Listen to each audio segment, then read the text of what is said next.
Hello. Okay. Oh, I haven't used my voice too much this morning. Well, I am ready in other ways. So today I'm going live instead of doctoring a video to do a book review of Wild Women and the Blues by Denny S. Bryce. I haven't done standalone book reviews, but I usually cover them in my wrap-ups. But I figured I would trot this one out because so many people I know have marked it as to read, but they haven't pulled the trigger. So I'm gonna come out here to say why they should read it and champion this book because I think it's really awesome. Okay, so disclaimers at the beginning. I have met Denny Bryce online through A Mighty Blaze. If you don't know what A Mighty Blaze is, it's a authors collective that volunteers to help other authors get their books out there because there's no book tours during the pandemic. And so we've been going for over a year. I've been part of them for a year, and it's been a great way for me to meet other authors as well as interviewing and collaborating with other authors. So it's really been great for me and helped me with a certain skill set as well, such as producing webinars like this thing. So I have met Denny. I don't think she'd remember who I was, but I'll just get that out of the way. The other thing about this book, A Wild Woman and the Blues, is that I listened to it on Libro.fm. If you saw my recent video, you know what that references. Basically an audiobook, and they're fantastic. But it does change the reading experience a bit, so keep that in mind. When I listen when I go on walks, and so it becomes only like 15 or 30 minutes at a time. And that is somewhat of a detriment for me because I like doing like an hour or 45 minutes at least of reading at a stretch to really get into a story and lose myself in it. But the bonus, the positive of the audiobook side is that the narrators were fantastic. So there were two, because there's two storylines. This is a dual storyline. Tracy Conyer Lee and Ronald Pete. And Ronald Pete doesn't sound like the name that would attach to that voice, so it's funny to say that. But yes, Tracy Conyer Lee, especially amazing. So kudos for the acting talent that I heard as the narrators of this audiobook. But to get into the story a bit more, um,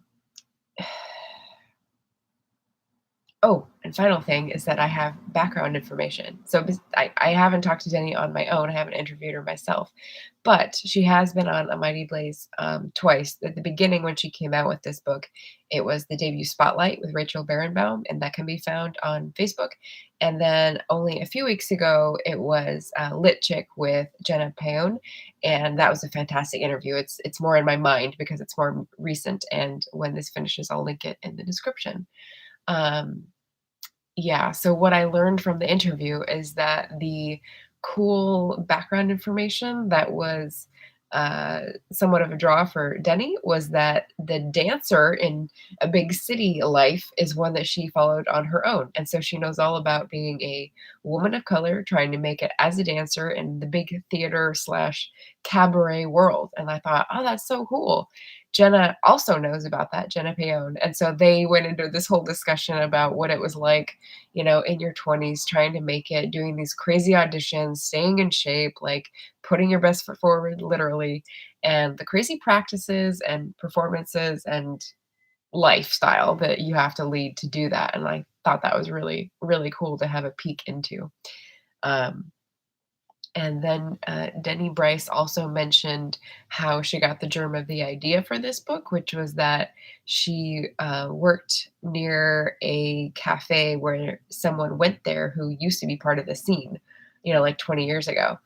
So they were still alive to be part of a scene in the 1920s. And that's how she sort of started thinking about the people that she references as minor characters who are huge personalities in real history. And so that was a really cool like string to pull as an author to sort of bring you into the story. Okay, to the story. So as I said, it's a dual narrative. And as a historical fiction lover, people will assume that, of course, the historical storyline was the bigger, brighter star for me, which is true. I read some reviews to prepare for this as well, and I think that was the general consensus. Um, but I will say this, when you have two storylines and the biggest danger is that the reader will really love one and be annoyed when they're in the other point of view. It's hard to avoid. In this one, I did not feel that. So I have felt that before in books. And I really heard a lot of people saying this about The Lost Apothecary because they didn't like the contemporary point of view character, but they really liked the poison or witch character in history. So in this one, I didn't feel like I was annoyed to be in the 2015 storyline. They've got a lot of things differentiating them, right? So in 1925, the historical storyline follows Honoree Dalcour, who's in Bronzeville in Chicago, trying to make it as a dancer in that crazy flapper life. And then in the current storyline, you've got Sawyer, and he's a grad student who's dealing with grief and a lot of sort of stunted things within himself to try to get his dissertation done on film. And he has to interview this older woman at a rest home about her time back in the 1920s. So this is how they intersect. Oh, hi, Jim. When I read Labyrinth, I liked the historic narrative line, but not the contemporary narrative. Yeah, which is interesting. I guess when we're in two, we like the one that is more escapist, right? But if we're in a contemporary narrative, we can take it for that's the whole story. Maybe it's the across the board tendency. I don't know, but yeah, that's usually what I've heard, at least recently. So those are the two storylines. They're different gender point of view characters. They're different age. Well, not exactly. I guess they're about the same age in the different storylines. They've also got very different motivations. But here's the thing, and the reason why I didn't feel like pulled to or annoyed with one at the expense of the other. Annoyed at one at its own expense. Anyway, you know what I mean. Is that there was less time spent in one, and I mentioned this briefly in the wrap-up when I talked about the book, is that most of the story is spent in the historical timeline. It's probably like 70-30, I would say. And so the 30% that we spend in the present, it felt like it was more buttressing the historical storyline rather than sharing the spotlight. Yes, Sawyer has stuff going on. Yes, there's discoveries that he's making. Yes, there's his own sort of love story, but it was more about supporting the tension in the 1920s, where they left off and where they cut back and forth, as well as developing a relationship with the person who is the older woman in the present. So you get to sort of reflect and sort of, as you go, wonder like what made her this and what decisions is she regretting and this sort of thing. I actually really liked it. And there was a lot of humor. So I'll come back to that. So that was the dual storyline thing. What else? In my notes, I have, oh yes, the biggest thing in one of these is the historical atmosphere, right? So that's what we're all really wanting when we read one of these books. Oh, and Sandy's here too. Miss reads a lot. Hey, Sandy, good morning. And this was out of the park, right? So in all the reviews, everyone agreed. Impeccable research, a lot of things I'd never heard of. So yes, Flappers, yes, Louis Armstrong, yes, Oscar Michaud, although I hadn't heard of Oscar Michaud. So I'm not a film person, but maybe Joe will come in and tell me, oh yeah, Oscar Michaud. So that's fine. But what hit me from the very beginning was the use of slang that they sling around at the beginning in the 20s. And it's one of those, like, you start catching too many balls at once going, okay, settle down. And then you get to know what they mean, and then they use them less frequently. But it's just to really plunge you into the atmosphere that I thought was really successful. Good morning. Good evening to Jim. Good morning to Sandy. I think it's the morning where Sandy is. I don't remember. So atmosphere, slang, as well as accent. As I said, the narrators did a fantastic job.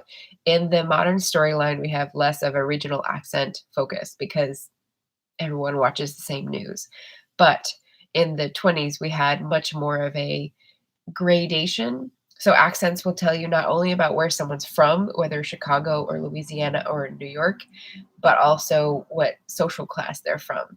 The narrators did a great job of making it like a country accent, making it less understandable, making the vocabulary change with different life experiences. And so that really helped me understand um, more about the characters just from hearing them speak, just from dialogue, rather than having all this, and this is where they came from, and this is, what they ate, and this is what clothing they wore. So it's a lot in a very little, it's a lot to convey in a very little amount of information. So that was very good. But more on costumes later. Slang, accents, theatrical. Yeah, theatrical flourishes. Some of the other historical pointers that I loved were, okay, so you're talking about 1925 and everyone thinks about, okay, that's Gatsby. Everyone's rich and living the high life, right? Well, no. If you've read The Warmth of Other Suns, you also know that there was this thing happening called the Great Migration. And this is set in Bronzeville in Chicago, which means that you're in a neighborhood where you've got both people who have been there, African Americans who have settled and are living the high life, like Ezekiel Bailey's family, but also you've got people who have come more recently or come from backcountry Louisiana and who are not having an easy time of it, like Honoree Dalcourt and her mother. And you see how that what happens to that at the very beginning and what her start is in life. And so I loved learning about Bronzeville and that milieu and that time period. That was great. Great Migration. We have a lot of the ripple effects of the gangster activity. So I'm not a big Al Capone history buff. I don't really get into Prohibition or Al Capone or the gangsters because it's a lot of violence and a lot of like hatred, and it's not my thing. But you do see like what their ripple effects are. Like in the lives of these Bronzeville residents, they have their own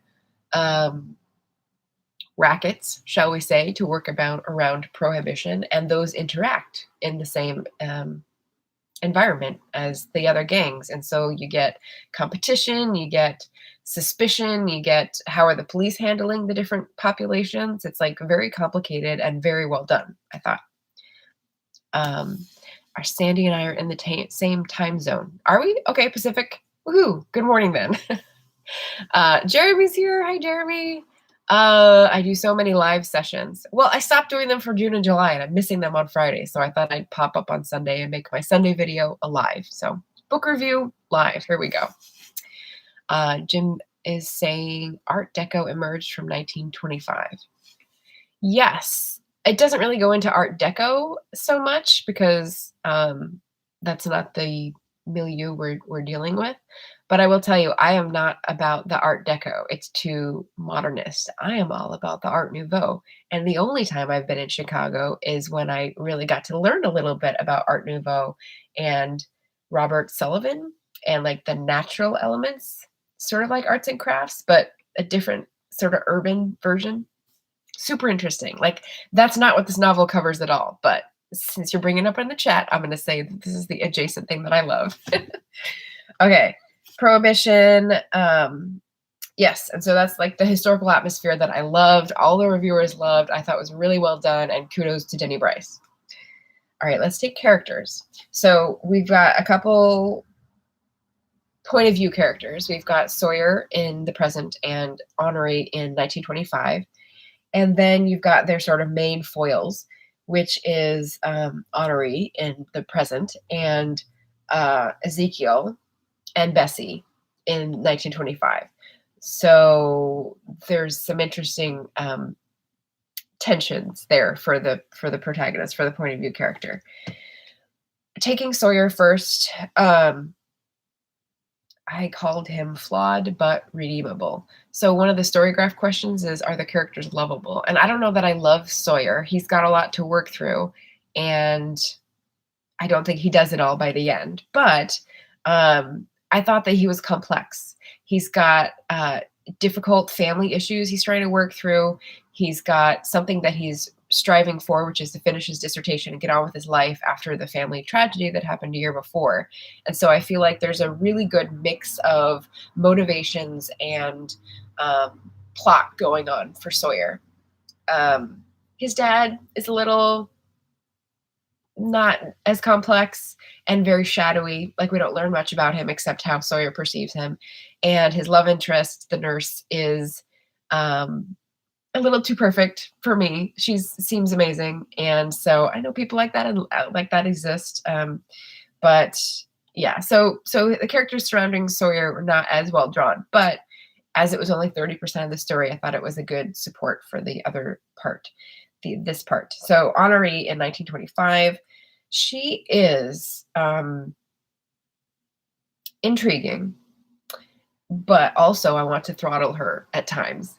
So it's partly her willfulness, right? But this is also how she survives, is like very about living her own life, living life on her terms, doing what she wants at all costs, and maybe not being like the most think things out before you do them kind of gal, which is not me.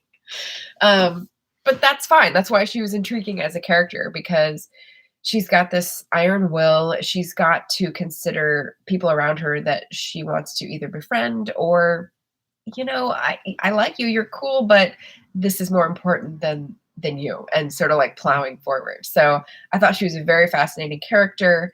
Honoree in 2015 becomes truculent. And so you see the difference. And I don't know that it makes me like her any less. In an older woman character, I think the truculence is actually more charming, if you'll accept that. And yeah, so Honoree in 2015, truculent, but also contributes to the humor, again, which I'll come back to. This is one of my favorite parts of this. We've got Bessie in 1925. She's giving me real fried green tomato vibes, that sort of like strength of character in a crisis. So we see Bessie sort of grow from this like tiny, very hesitant, very meek character to like latching on to Honoree, to being like a total fangirl, to being in trouble, to really like growing, and we see the strength that was like lurking in her all along. So I thought Bessie was a great character. Jeremy's saying, I love fried green tomatoes. Yes. So I think there's a lot of that in this book. It's constructed differently. It's fit together differently. But fried green tomatoes has a contemporary storyline and a 20s or 30s storyline as well. So, I mean, maybe that is a really good comp, you know? So yeah, if that's a little clue for, yes, I won't say any more. Okay, so that was Bessie. And then we've got Ezekiel, who is Honoree's love interest in 1925. And I thought he was very carefully calibrated, right? So he bewitches, but you always doubt him. So there's one of those, I don't know if you like characters or books where the characters are all good or bad and you can tell, but I would say that Ezekiel was one of the ones where he was always on the fence for me. And so it was great in terms of tension and in terms of our main character being like, I don't know, do I trust him? And you don't know where you are either. At least I didn't. So your mileage may vary on that, but I thought that was a really great uncertainty to keep in the historical timeline. I thought he was a really well-drawn character for our main point of view character. All right, so that's characters. Now moving on to plot. There's more on the historical, less on 2015. I thought that was fine. As I said earlier, it felt like it was intentional for the tension and the humor. So here we go with the humor. I really like books that are able to have characters who laugh at themselves, and plot lines where you have, what's it called? Scene, and there's a writer term where it's like scene and break and scene and break. And so basically like you have tension, like a chase, but then you have a break where you can explain why they're chasing each other. Or you have a super emotional scene where someone blows up at someone, and then you have a break where you can break from the emotion, where you can digest it. And so for the reader, that's sort of the pattern that you follow. And if anyone remembers what that's called, feel free to put it in the chat. But I thought that the way they switched back and forth worked out very well for this one. Gosh, I wish I remembered that term. Oh well. Yes. The humor. Sawyer has a very dry humor and voice, and there's both internal like jokes and jokes at his own expense, as well as just like funny observations.